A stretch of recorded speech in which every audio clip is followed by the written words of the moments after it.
Hello, welcome to Igbo Queer and Unfiltered. My name is Charles. How have you been? Hope you've been good. I'm good. I am good, but I sound really tired, don't I? I just want to start by saying that if you are a queer person from Africa, especially, you are going to face a lot of pushbacks. You are going to lose friends that you think are friends. You are going to now have people you had in your life, maybe from childhood, some of them your relatives. They may never be in your life. And this is coming from a place of someone who has experienced something like this. But the things you are going to gain outweighs those nonsense. There's something that happened to me recently. There's someone I knew. He said I knew. I used to know them. And I went ahead to explain to them everything about me, told them about my sexuality, yada, yada, yada. We had such a meaningful conversation and I thought he was honest. And then I tried to contact them afterwards and they were acting weird. They weren't answering my phone calls, no reply to my text messages, nothing. I don't know, maybe something was wrong. I'm just not going to lose hope with this friendship. But it's just so weird. I wanted to hang out with them. They never wanted to hang out with me. I sent text messages to them. They didn't read it. They checked my WhatsApp stories and they never replied and haven't had any conversations with me whatsoever after I came out to them. Of course, I'm out and people know about me, but yeah, and this person is someone that is extremely religious as well. And the way they had these conversations with me, I just thought, okay, you should be somebody that will be open minded. The reason why I'm saying this is that a lot of us queer people, sometimes when people struggle to come out or don't want to come out, it is because of things like this. Rejection hurts. Being excommunicated or ostracized, or people who are supposed to care for you not wanting to have anything to do with you, can be really so crushing. A lot of people don't like to be rejected, especially in a way like this. And I totally get that.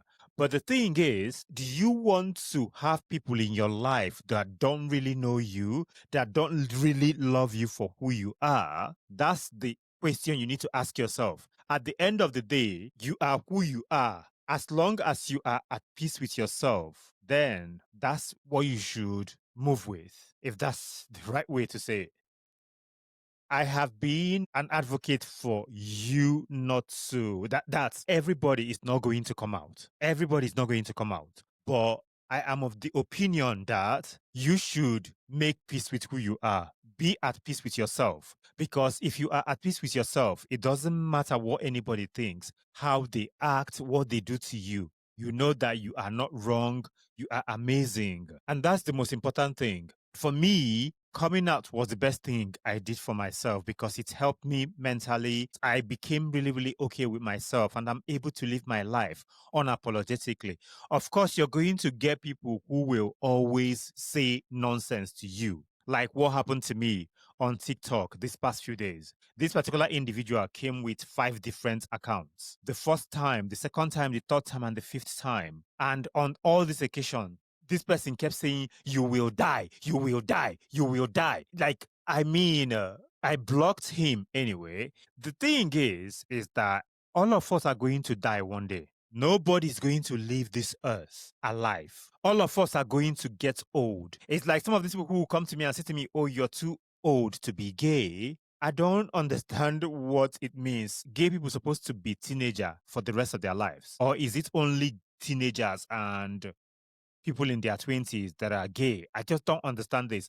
Or people who say, oh, you are too manly to be gay. They tell me this all the time. Your face is strong. It's just crazy. I do not know what goes in these people's heads because some of these people claim to be religious. And if you are a religious person, you should love everyone. You should love thy neighbor as thyself. You are telling me that God will punish me.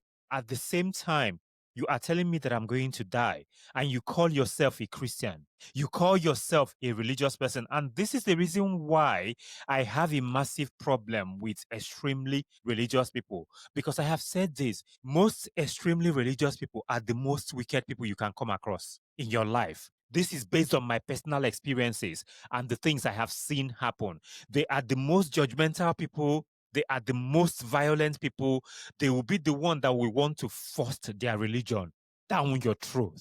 And they will be violent about it.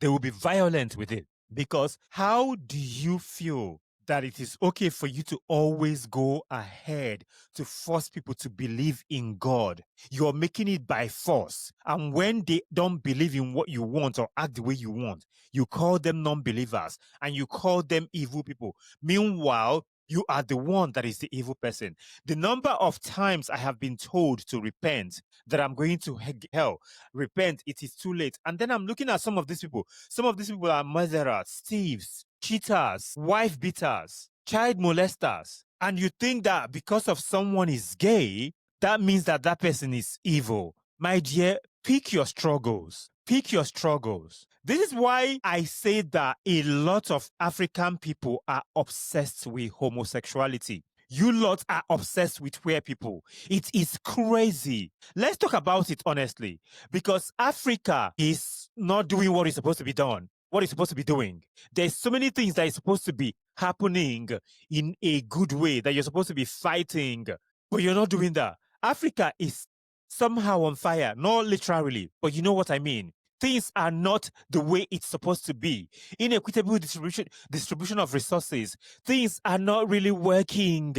Look at Nigeria. Some of you will be like, Jesus is going to save Nigeria.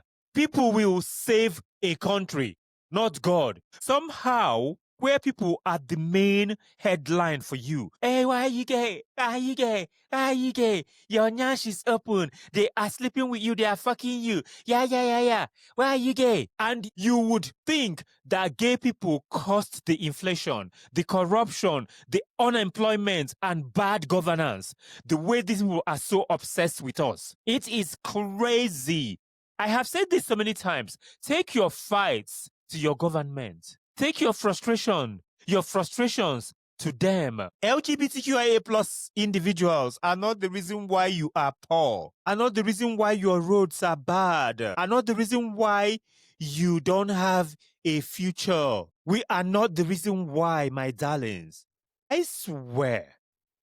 Some of you are just crazy. It needs to be said. I was having this conversation with a friend of mine. I always am yapping with my friends. We talk and talk and talk. And he said to me, you know, the obsession with LGBTQIA plus individuals is a distraction. And I'm like, guy, what do you mean? And as he was saying it, that is when it dawned on me that our politicians weaponize homophobia to distract from failure. Look at the LGBTQIA plus law, the anti-gay law that was created in Nigeria, in Ghana, in I think Burkina Faso of recent, I think so, and some African countries. It is a distraction, because when they say things like this and they give you things to worry about, you won't look at them that they don't know what they are doing. Even churches shout about gay agenda, about gay people, but they ignore poverty in their congregation. Have you ever seen this happen? This happens all the time. I have used it as an example so many times, where people will say to their pastors, oh, we need help, we are suffering. Pastor will be like, pray to God. But when the pastor has a problem or wants to do anything, they will ask the church to contribute the money. These pastors do not care about the congregation. They don't care about you. All they care about is their pockets. Politicians don't care about you. All they care about is to enrich their families, is to make their pockets deep and deep and deep and deeper every fucking day. But they will tell you and bring up things for you to pursue. Look at what is happening in other parts of the world as well. They will tell you it's trans people that is the problem. It is these people, it is this community that is the problem. They give you something to fight about so that you'll be distracted. Because if they don't give you these things to fight about, you will be looking at them, you'll be like, you have failed us as a government. You have failed us as a pastor, as a man of God that you lot claim to be. Wake up and open your eyes. The thing is that people who are suffering, who have not actually eaten balanced diets, still find the energy to attack queer people, physically and online. They are mad. How have you not had good food? Some of you look like you have kwashiorkor, but you have energy to fight queer people. In a continent full of crisis, the easiest scapegoat is queer people. It is very easy. That is where they go and lay all their frustrations. My dear, we will continue to be amazing, juicy, hydrated, moisturized, glowing, and unbothered. And you will be there looking haggard, tattered, wretched, suffering, frustrated, crying, miserable, and you are targeting us. My dear, target your government. Take the fight to them. Leave us the fuck alone. Some of you do not have common sense. I swear. Africans, not only Africans, the world literally love queer culture. They love our culture, they love our language, they love the things that we do, but hate us queer people. Can we go into it? Fashion, we queer people, we lead in that. Entertainment, we queer people, we lead. Our slang, our aesthetics, our art, the arts influenced by the queer communities. But still, you lot are hating us. You are hating us every fucking day. Every freaking day. My dear, go and have several seats. Think, use your brain, and know that everybody wants to just live their lives. It is about humanity at the end of the day. We all want to live our lives. You want our creativity, but not our humanity. We are all humans. We are. Have you heard the thing? I'm laughing because it's always so funny when people say to you that this gay thing, this queer thing, this LGBTQIA plus thing is imported from the West. And you look at them, they are holding the Bible with their hands and their legs. Where did the Bible come from? Where did Christianity come from? Where did some of the things you wear come from? Are they not something that was imported to you by the Westerners? My dear, homophobia is the imported nonsense. Okay? Homophobia is imported, not queerness. Gay people have always been in Africa. Trans people have always been in Africa. Non-binary people have always been in Africa. We have always been here. Before you and I existed, there were queer people. We have our queer ancestors. It wasn't imported by anybody. Homophobia is what was imported to Africa. Pre-colonial African societies had gender fluidity and queer roles. Homophobia came from colonial religion and Victorian morality. Africans inherited hate and called it culture. That is why you hear some of these people who will come to you and say to you, this is not our culture. This is not our culture. We don't have it here. Igbo people are not gay. African people are not gay. We are not gay. Fuck you. You don't have common sense. You don't have common sense because some of you are actually gay. You do it in hiding. You do it behind closed doors. I am sick and tired of some of these good for nothing coconut heads telling me that Africans don't have gay people. This is a white man's thing. You lot are weird. The thing is that some of you don't know what the real issues are. The real issues you should be worried about. I will list it for you. Okay? You need to worry about these things. Inflation, police brutality, corruption, bad governance, food insecurity, inequitable distribution of resources, bad roads, poor health care, unemployment, people committing rape, people molesting children, people abusing elders, elder abuse, people abusing women, domestic violence, crimes, corruption. I've mentioned that. All of these things. But instead of demanding progress, you blame it on queer people. My dear, look within you. Look within you. Ask yourselves the right questions because I don't think you do. Because if you ask yourselves the right questions, you will totally understand that your priorities are misplaced. The danger of this obsession with us queer people is that we queer people get attacked. We get ketoed. For some of you who don't know what keto is what happens in Africa, in Nigeria, in Ghana, and some places where people will lure you into you coming to them for a date, to hang out and things like this, and they will attack you and sometimes kill you. There's one that happened recently to someone called Hillary. May he rest in power. They will all alive you. That's what they do.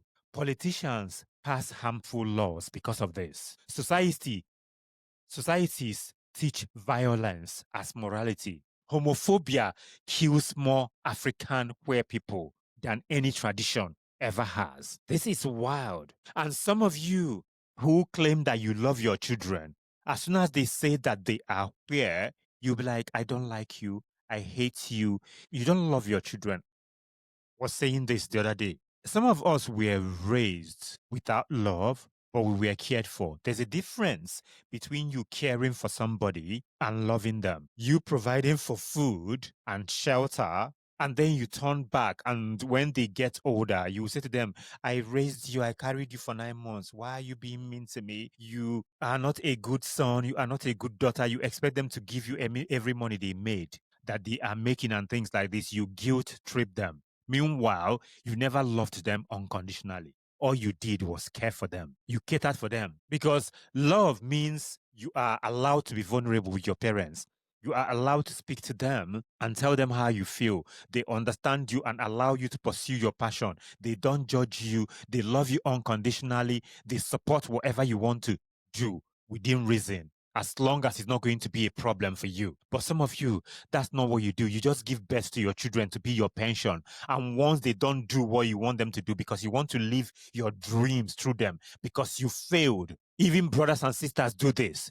They want to live through their younger siblings and things like this. And when you don't do the things they want you to do, you become the enemy. You become a disgrace. That is why some of us African people, when they want to insult you, or when they think you are gay, you are queer, they say to you, are your parents proud of you? Proud of what? You are a whole ass individual who want to live their life unapologetically. Some of you need to go look for your common sense because it's lost. Some of you people that your destiny has been tied to an Iroko 3 in your father's village, I feel sorry for you because you have no future. What needs to change here is you need to stop using queer people as distraction politics. You need to start holding your governments accountable, confront religious hypocrisy, focus on real issues, and stop policing people's bedrooms. Stop policing what people do in their bedrooms. Stop policing queer people.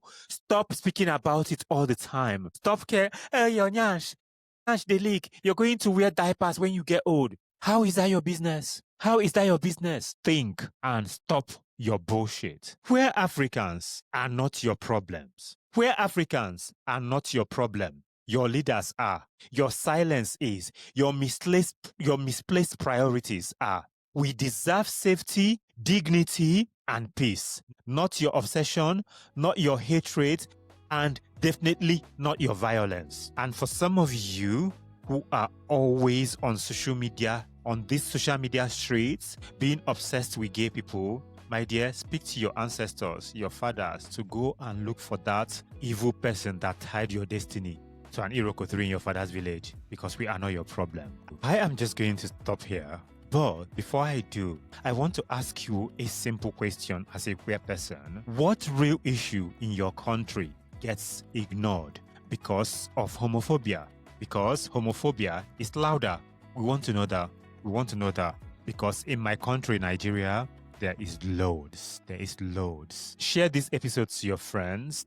Share it and share it.